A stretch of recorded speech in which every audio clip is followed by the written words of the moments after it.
while the Ravens have soared high since that team could not have gotten off to a better start. You'll be on this journey with me.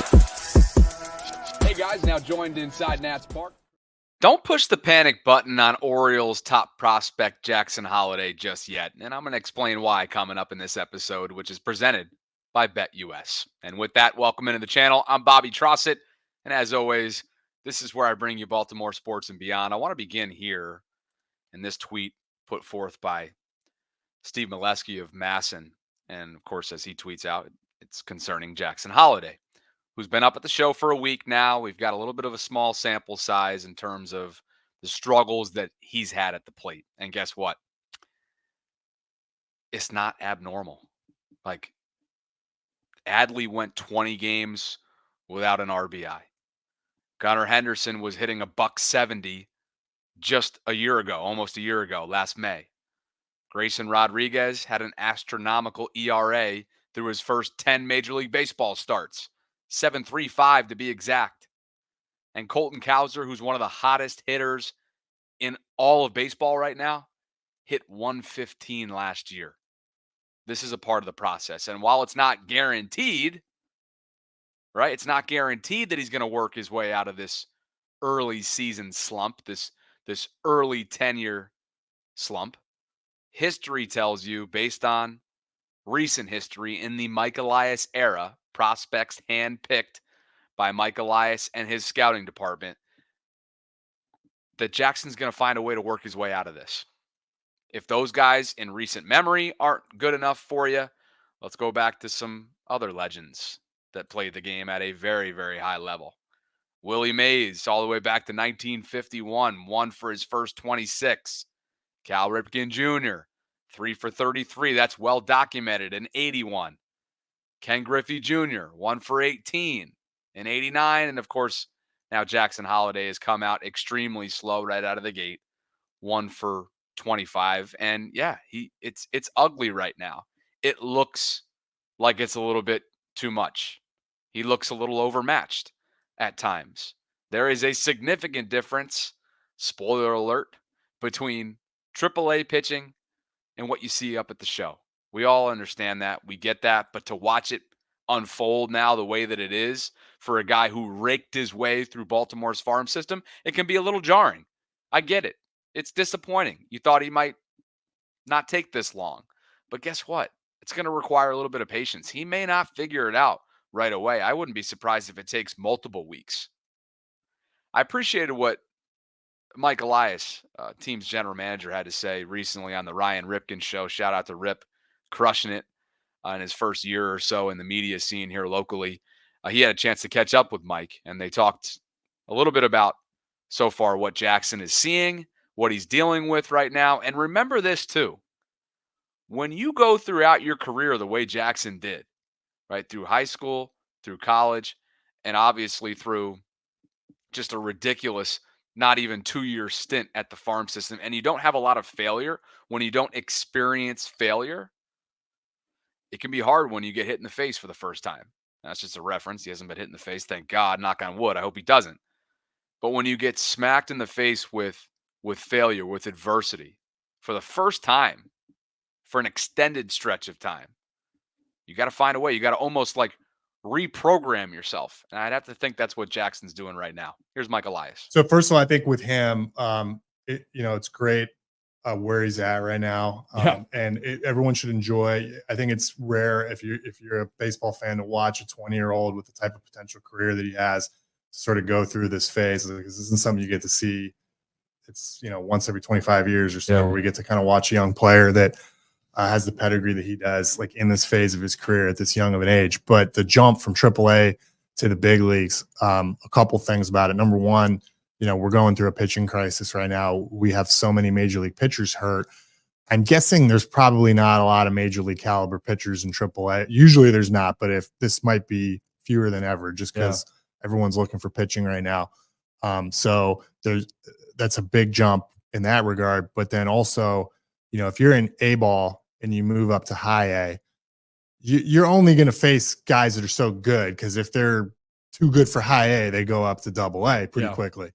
But when you go from triple A to the majors, there's nowhere else for them to go. So you're facing guys that are multiple levels better than you, but there's nowhere else for them to be promoted to. So it's the biggest jump in baseball for that reason. And on top of it, like I said, I suspect everyone's got a lot of their pitching up in the big leagues right now because of the scarcity of pitchers that we have. So it's an enormous jump. All you got to do is look at, like you mentioned, our past number one prospects and guys like Kowser and Grayson, even as a pitcher. It's normal for guys to start slow. Some really good context there provided by Mike Elias. That interview in full can be found on the Ryan Ripken Show's YouTube channel. I believe he's in the audio only space as well. Great stuff there, Rye.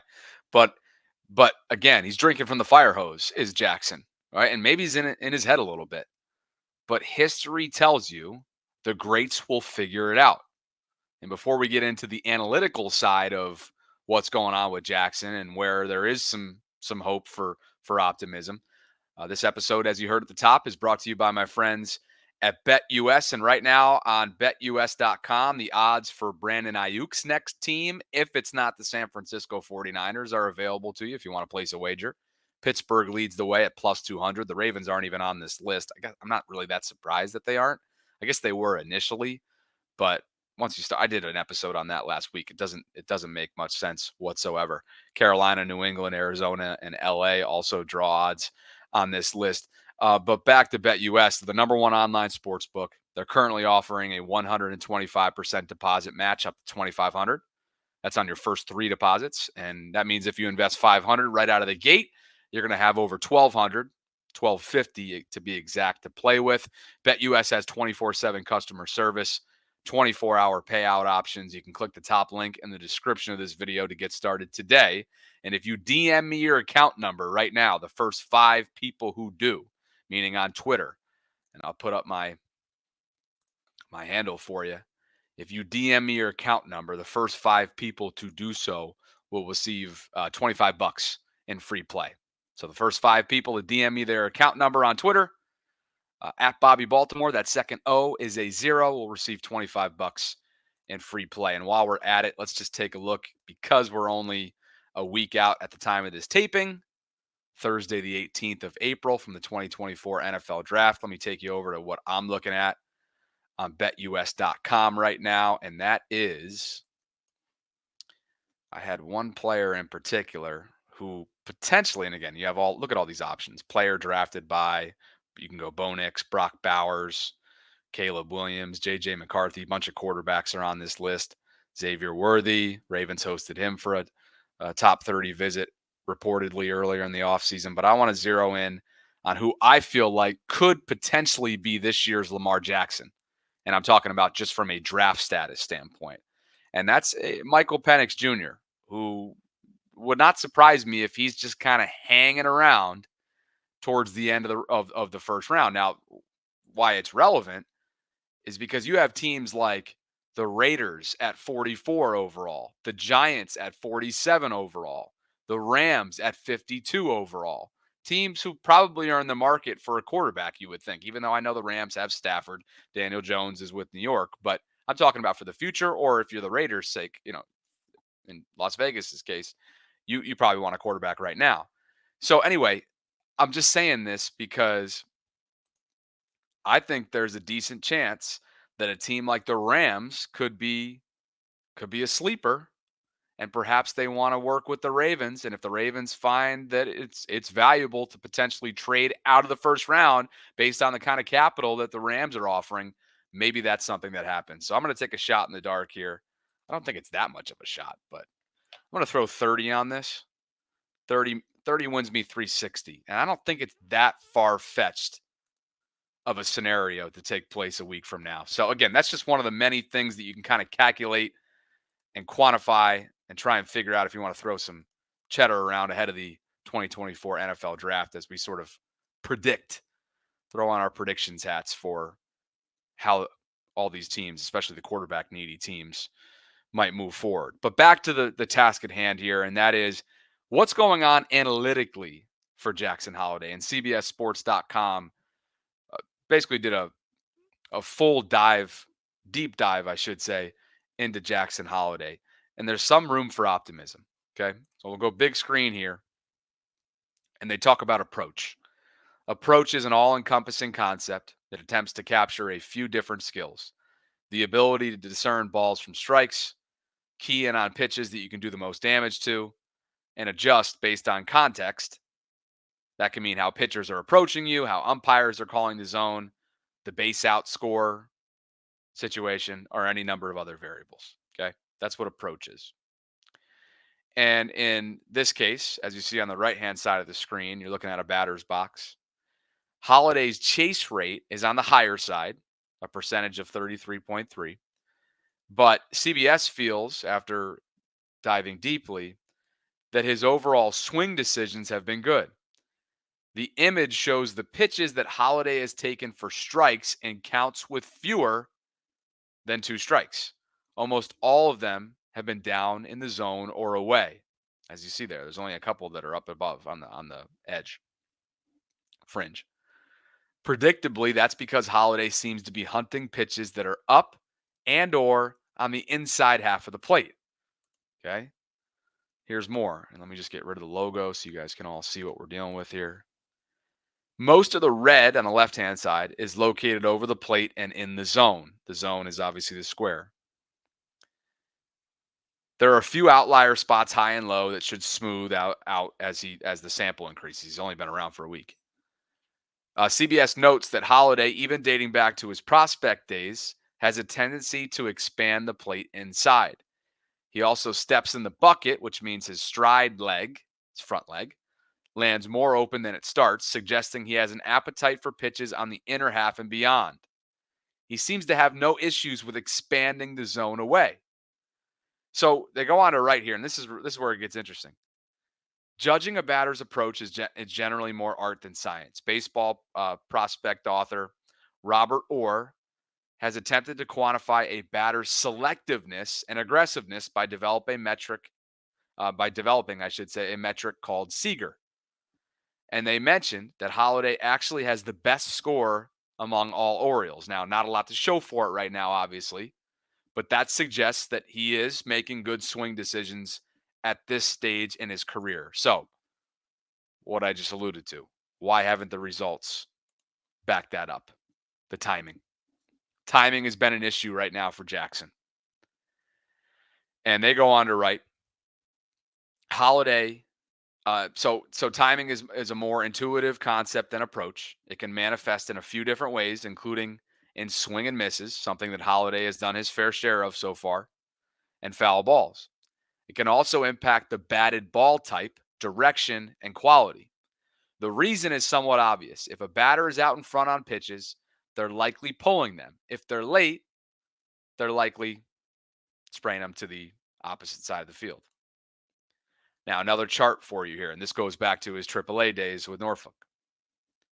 Holliday had not pulled a ball in the air until Wednesday's game. And that's when he hit a harmless fly ball on a changeup, right? He's mostly pulled ground balls and lifted line drives and flies, pop outs, to the opposite field. Holliday's minor league tendencies, which we mentioned, or CBS did a second ago, we can point to that same data set to show what his spray chart looks like when he's rolling. And as you can see here, here's a look at every single batted ball that had a launch angle over 10 degrees. His average was 9.9, but the league average is 1.9. So I thought that was really, really interesting. Okay. There's a few instances as well where Holliday hit inside out line drives to left field. But for the most part, he's been trying to do damage to right and right center. That hasn't exactly been the case yet at the big league level. Again, this is strictly speaking to his time in the farm system. While it's natural to wonder if Holliday's leg kick is throwing him off, we suspect that it's part of the adjustment period facing improved velocity and stuff. Both of those things. Not only is the stuff more elite at the big league level, but the speed and the velocity of every single pitch he's seeing is enhanced. And as they go on to write, yes, there's a reason these pitchers are in the big leagues and those in the AAA are not. So I think that this is again, a very natural, normal progression. I know it's probably magnified. It's not probably, it's definitely magnified because he is a top prospect and the top prospect in all of baseball. And I get it. The patience that's required is tough. But at the same time, think about it positively in the sense that the Orioles are winning games. They're a half game back out of first place right now in the early season going in the AL East behind the Yankees. But because they're winning, it's almost like it's buying Jackson time to get his legs underneath him. And I think, when you think about the farm system in recent years, and Steve highlighted it here perfectly that I shared with you earlier on, Adley struggled out of the gate. Gunnar was struggling this time last year. Grayson struggled mightily. Okay. And Colton Cowser, who again is one of the hottest hitters on the planet right now, was brutal a year ago. So part of this is just the process. Part of this is drinking from the fire hose. And you're going to start to see flashes and signs that something's coming. It's just a matter of when, not if. Speak that into existence because he's just too talented. And the baseball pedigree, right, that the Holliday family celebrates, it'd be shocking to see him not figure this out. And I'm certainly on the side of looking at this as optimistically as you possibly could. So you can call me a homer, you can call me an apologist, you can call me whatever you want, but I think there's some concrete evidence based on recent history and what the analytics are showing that say it's just going to be a matter of time. And that's the hope. I appreciate you guys for dropping by the show. As always, if you haven't already done so and you've been enjoying my Orioles content, please like this video, subscribe to the Bobby Baltimore YouTube channel, and maybe even consider becoming a patron.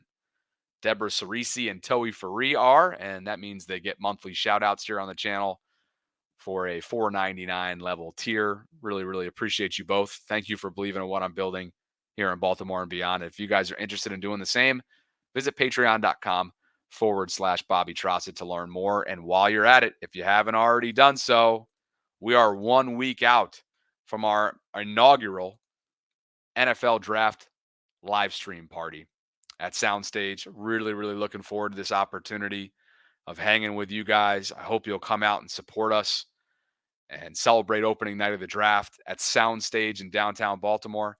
It's a 7:00 kick, Thursday, April 25th. $40 gets you inside the door. Tickets are available via Ticketmaster. I have all that information in the show notes below for you. That includes dinner, memorabilia giveaways, mingling opportunities with Ravens legends, and of course, a chance to watch Sarah and I in person. We would be absolutely thrilled if you consider coming out. So we'd love to hear from you. Hope to see you a week from tonight.